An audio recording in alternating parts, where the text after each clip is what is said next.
Halo semuanya, hari ini saya akan berpresentasi tentang hal-hal berikut. Jadi hal-hal yang akan dibahas dalam presentasi ini adalah pertama, pengertian permintaan dan penawaran. Kedua adalah faktor-faktor yang mempengaruhi permintaan dan penawaran. Ketiga adalah pengertian elastisitas. Dan yang keempat adalah pengertian ceteris paribus. Kita akan mulai dengan permintaan dan penawaran.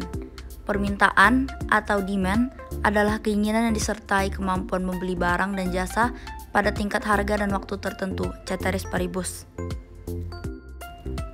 Sedangkan penawaran atau supply adalah kuantitas barang dan jasa yang tersedia dan dapat ditawarkan oleh produsen ke konsumen pada setiap tingkat harga selama periode tertentu, ceteris paribus.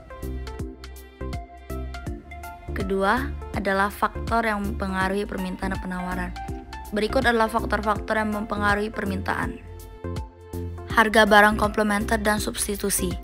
Berikut adalah contohnya.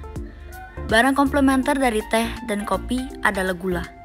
Artinya, jika harga kopi atau teh naik, maka jumlah permintaan terhadap gula akan menurun.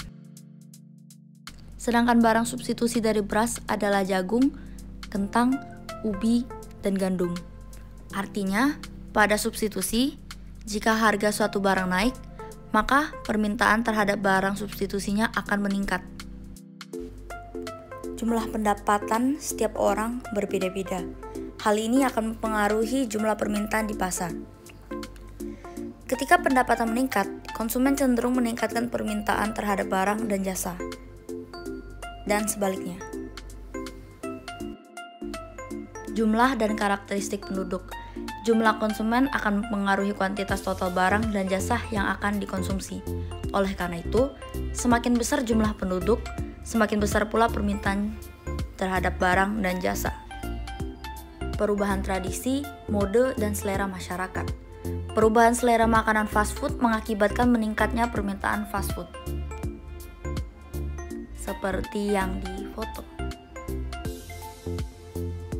Perkiraan dan harapan masyarakat contohnya adalah ketika pemerintah mengumumkan akan menaikkan BBM, konsumen membajiri SPBU. Hari Raya Keagamaan. Contohnya adalah saat Imlek, permintaan terhadap lampion dan amplop angpau akan menjadi lebih tinggi. Kondisi sosial dan ekonomi. Contohnya adalah saat kondisi keamanan kacau, permintaan akan barang dan jasa akan meningkat.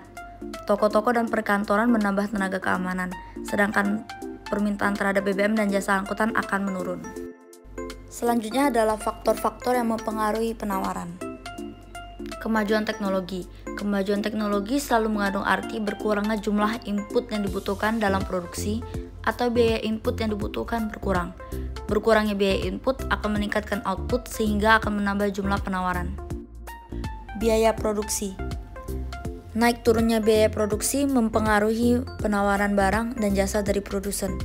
Jika peningkatan biaya sangat tinggi, maka produsen akan cenderung mengurangi jumlah produksi. Persediaan sarana produksi. Produksi akan terganggu jika persediaan sarana produksi berkurang. Penawaran beras pada daerah tertentu cenderung menurun karena banyak lahan pertanian yang berubah fungsi menjadi daerah industri. Peningkatan jumlah produsen. Contohnya adalah jika penjualan suatu produk mendatangkan keuntungan, hal ini akan mendorong pemodal-pemodal baru memasuki usaha tersebut. Contohnya adalah usaha minuman boba. Peristiwa alam, contohnya adalah jika terjadi bencana alam seperti banjir atau kemarau yang berkepanjangan mengakibatkan hasil panen menurun drastis. Kejadian seperti ini akan mengurangi penawaran. Ekspektasi atau harapan produsen.